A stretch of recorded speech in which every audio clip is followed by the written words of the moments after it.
Halo, apa kabar? Semoga selalu dalam keadaan sehat. Assalamualaikum warahmatullahi wabarakatuh. Siswa dan siswi SMK Telkom Lampung. Pada kesempatan ini kembali lagi berjumpa dengan Bapak. Kita akan membahas materi terkait dengan file server ya.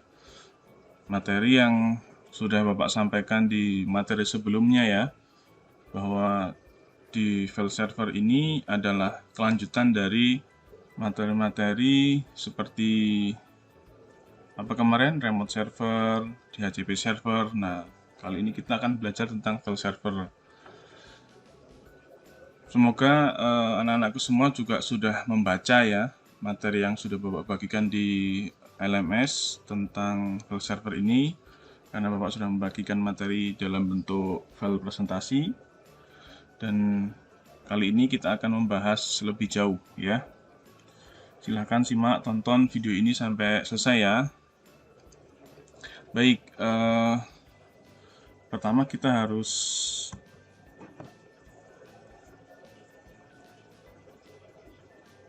memahami dulu bahwa di dalam materi file server ini, ya, di dalam materi file server ini ada kompetensi dasar, di mana di sini ada 2 poin yang harus kita ketahui, yaitu yang pertama 3.5 mengevaluasi file server.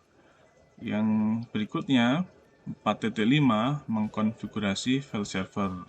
3.5 adalah ranah pengetahuan, sedangkan untuk 4.5-nya adalah ranah keterampilan ya. Disinilah nanti kita akan jadikan sebagai acuan tujuan-tujuan dari mempelajari file server. Nah, ini ya tujuan pembelajarannya dari KD tadi atau kompetensi dasar tadi. Kita harus mempelajari bahwa melalui menggali informasi ya, melalui menggali informasi dan berdiskusi, peserta didik dapat menganalisis konsep file server dengan jelas.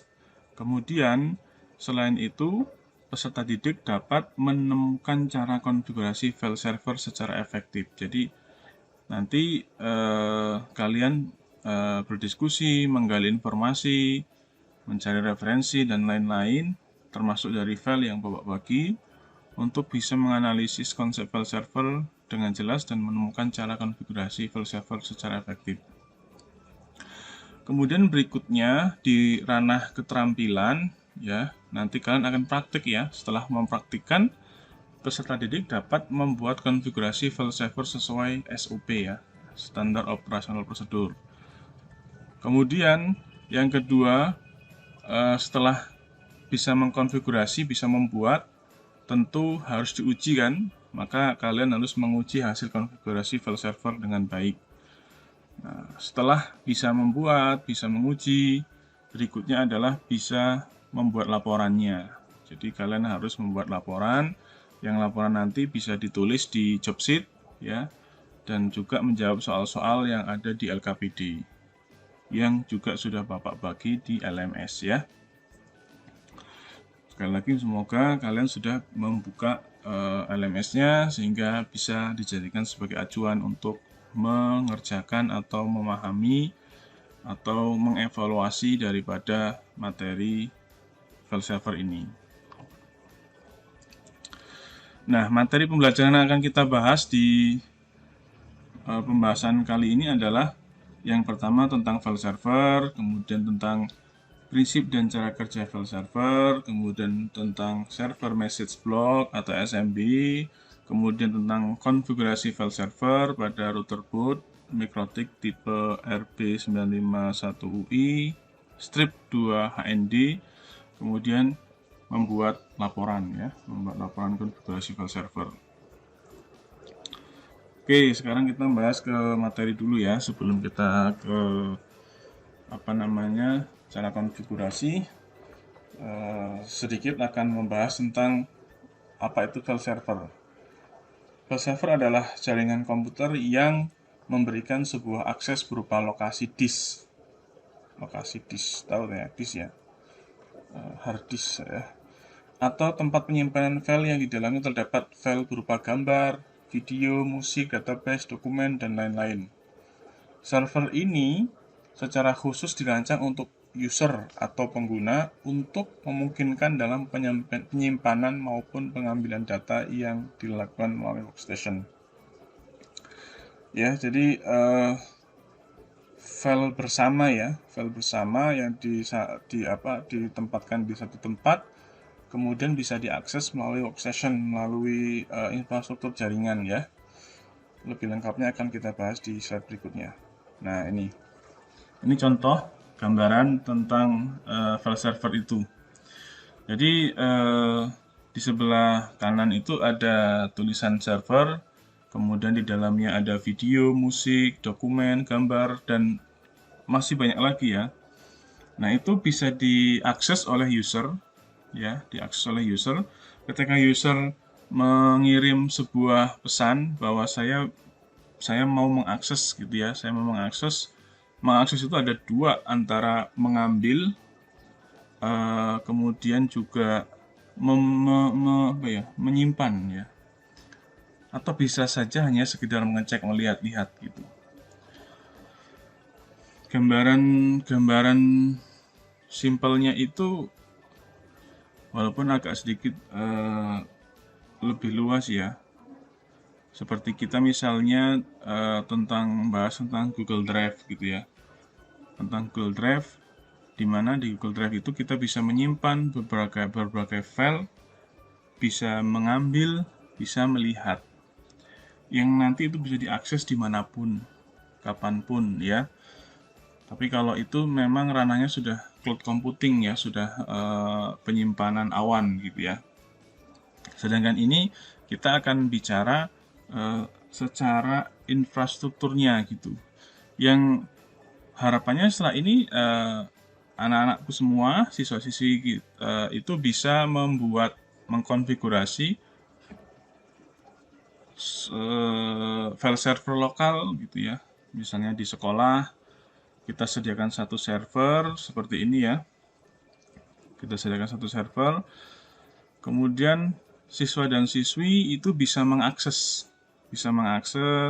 Jadi misalnya jadwal pelajaran, kemudian apalagi file-file yang berkaitan dengan pembelajaran, mungkin hasil ulangan, nilai rapot, itu bisa disimpan di sini dan bisa diakses oleh user, yang tentunya user-user ini sudah diberi hak akses oleh si administrator jaringannya ya, selaku yang mengelola daripada server ini sendiri.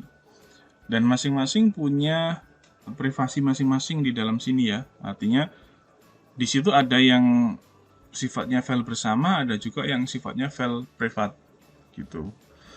Nanti di sini kita juga akan diberi beberapa jenis akses gitu ya. Seperti misalnya read only gitu. Nanti kita akan bahas pada saat cara konfigurasi. Misalnya read only, atau misalnya waiter, atau bisa misalnya juga editor gitu. Kalau read only berarti kita hanya bisa baca. Sedangkan kalau writer kita bisa menulis, bisa mengedit dan lain-lain. Terlebih-lebih adalah editor, kita bisa manajemen model penyimpanannya. Baik, kita lanjutkan ke slide berikutnya.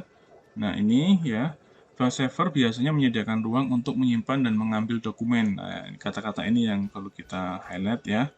Jadi, untuk menyimpan dan mengambil dokumen sesuai kebutuhan. Sebuah file server sederhana dapat menjadi komputer biasa, ya, menyimpan file dan mengirimkannya melalui jaringan. Jadi sama saja kita punya komputer, cuman bedanya ini lebih luas gitu ya. Ya, contoh gambar di sini nih lah. Ini kita servernya di sini, kemudian di sini ada ada file-file kita bisa akses, bisa lewat komputer atau PC, desktop, komputer biasa, laptop, kemudian gadget, tablet dan lain-lain. Dan di sini bisa diakses dalam jangkauan yang cukup luas begitu. Makanya kapanpun dimanapun selama kita punya hak aksesnya seperti itu ya. Oke, berikutnya kita bahas tentang server message block ya. Server message block adalah sebuah protokol client server yang ditujukan untuk layanan dalam berbagi berkas atau file sharing. Bisa berupa gambar, video, gambar bergerak, dan lain-lain. Di mana sebuah jaringan protokol ini pada awalnya digunakan di dalam sistem operasi Windows. Jadi awalnya di sistem operasi Windows, kemudian dikembangkan itu fiturnya bisa ada di beberapa atau hampir semua sistem operasi ya. Kalau kita menggunakan sistem operasi Linux, Debian, dan lain-lain itu namanya Samba. Tapi ini untuk di Mikrotik namanya SMB, System Server Block, Server Message Block. Oke, contoh di gambar nih, kembali lagi. Jadi ini sisi klien request ya, server merespon. Request minta file, minta melihat, mau menyimpan, respon. Jadi nanti kita bisa nyimpan. Nah, nanti kita praktekkan lah ya. Kemudian ada konfigurasi file server. Nah, ini dia. Sekarang kita masuk ke konfigurasi. Dalam percobaan kali ini saya akan menggunakan sebuah router ya, namanya RP951G-2HND dengan USB flash disk ya, ukuran 8 GB yang nantinya digunakan untuk menyimpan file. Perlu diketahui bahwa perangkat tersebut ini memiliki ruang penyimpanan atau storage yang terbatas, sehingga disarankan untuk menggunakan storage tambahan jika Anda hendak menggunakan fitur SMB ini ya. Jadi memang ya awal-awal Mikrotik itu resource-nya sangat simple, baik RAM-nya, kemudian disknya itu sangat simple. Tapi seiring berjalannya waktu, kemudian dikembangkan, sekarang ada router boot yang bisa plug-in dengan flash disk atau ruang penyimpanan. Bahkan yang model yang terbaru, artinya yang sudah lumayan dengan harga yang lumayan, itu bisa plug-in dengan hard disk kapasitas ratusan giga atau bahkan tera ya. Kemudian kita sekarang masuk ke aplikasi. Jadi kita sekarang masuk ke cara konfigurasi. Maka ini saya tutup dulu. Kita masuk ke konfigurasi. Pertama saya ingin mengaktifkan dulu jaringannya ya. Ini saya mengakses melalui wireless. Jadi bisa lewat wireless, bisa lewat kabel ya. Nah, jadi kita melalui wireless. Ini sudah saya konekkan ya. Sekarang kita masuk ke Winbox ya. Kita buka Winbox-nya. Nah, ini sudah terkoneksi ya. IP yang akan kita akses itu adalah 192.168.1.1. Kita konekkan ya. Baik, pertama sekali kita buat dulu IP address-nya ya. Karena IP address ini yang nantinya menjadi jalur di mana kita sebagai user atau klien bisa mengakses server. Jadi kita tentukan dulu IP address di server ya. Tujuan dari si klien nanti ke server. Caranya ketik IP kemudian address. Di sini sudah saya buat ya. Tadi karena kita melalui jalur wireless, maka kalau kita mau nambah seperti ini ya. Kita ketikkan IP di sini, kemudian kita rubah jadi WLAN. Atau bisa kita lihat yang sudah jadi. Ini addressnya ini, kemudian interface-nya WLAN. Oke. Ya. Sampai di sini kita sudah sukses. Kita bisa cek ke ini ya, sini ya.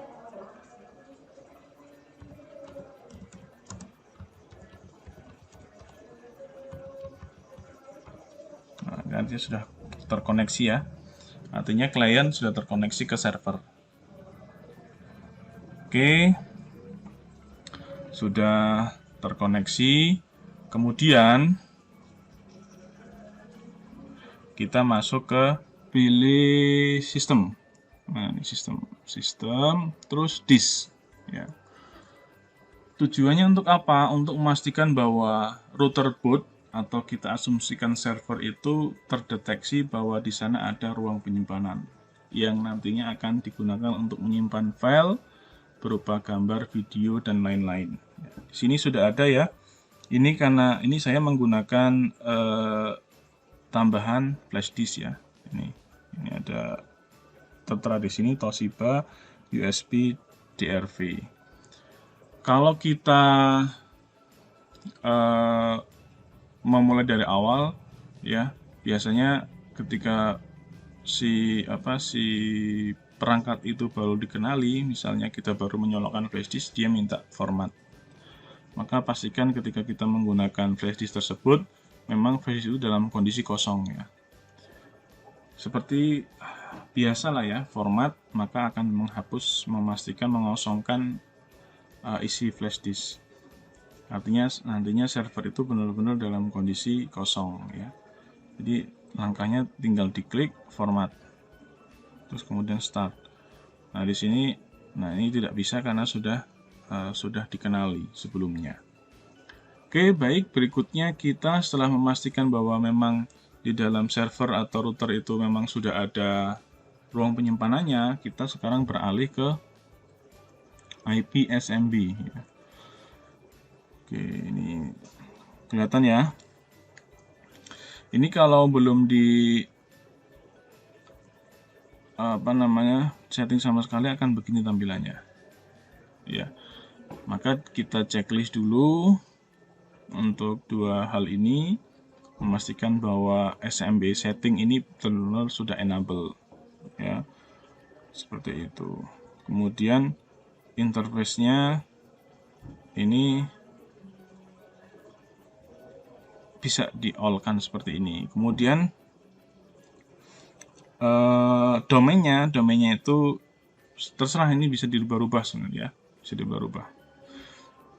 Kemudian komen, nah kalau komen ya bebas juga lah ya.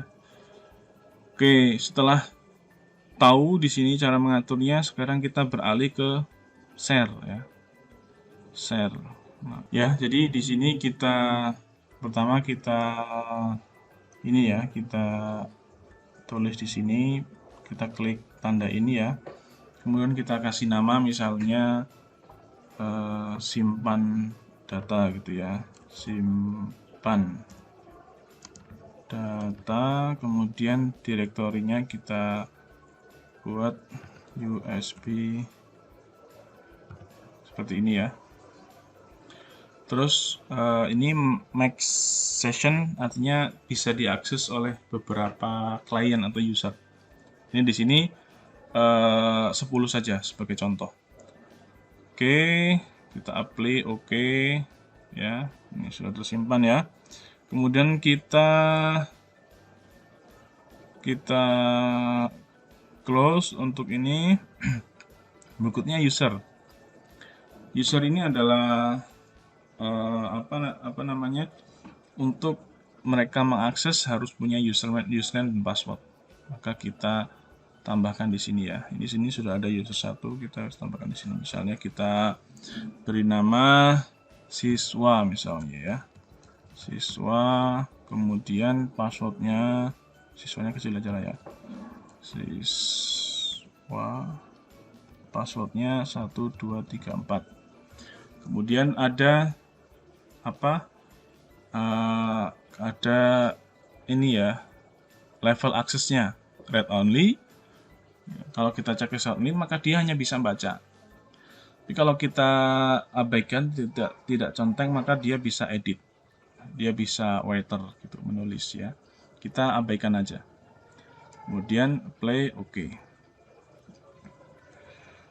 Sampai di sini kita apply oke, itu kita sudah berhasil ya, kita sudah berhasil mengkonfigurasi file server Ya, simple kan, mudah kan?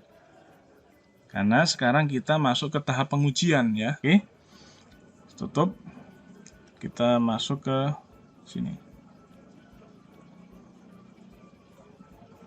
Di bagian sini, salah satu aja ya. Kita di bagian sini kita masukkan IP backslash 2 kali. Nah, ini sudah ada ya, 192.168.1.1. Nah, akan masuk seperti ini.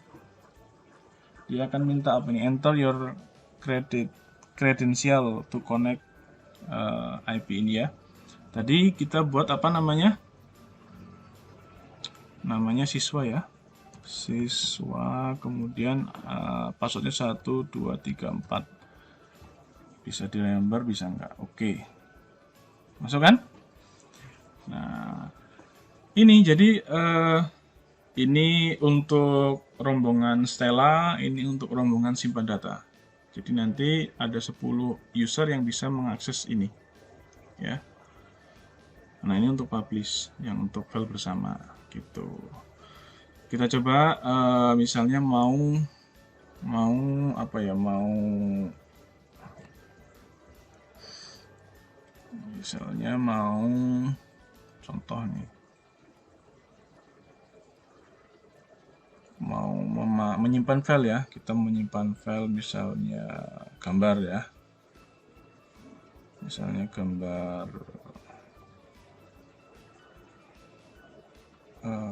ini misalnya kita simpan di sini, terus misalnya ini kita simpan di sini, misalnya ini kita simpan di sini, seperti ini. Jadi sekarang kita sudah punya server untuk menyimpan file berupa gambar, misalnya kita masukkan, nah ini misalnya copy file dokumen gitu ya, tadi ada file PDF juga misalnya. Nah, kita sekarang sudah memanfaatkan file server untuk menyimpan data ya. Nah di sini nih ya, disimpan data seperti ini. Atau kita ulangi lagi di sini ya, kita ulangi lagi.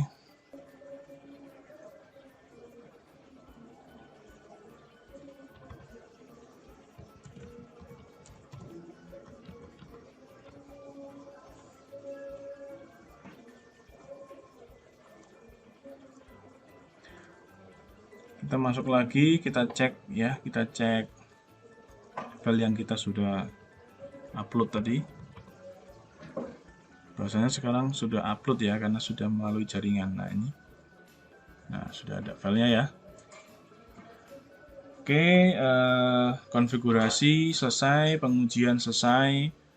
Sekarang kembali ke masing-masing siswa dan siswi. Kita lanjutkan pembelajarannya di diskusi ya, tanya jawab, kemudian nanti kalian bisa mempraktikannya. Mungkin sementara itu dulu yang bisa disampaikan. Terima kasih atas perhatiannya. Wassalamualaikum warahmatullahi wabarakatuh.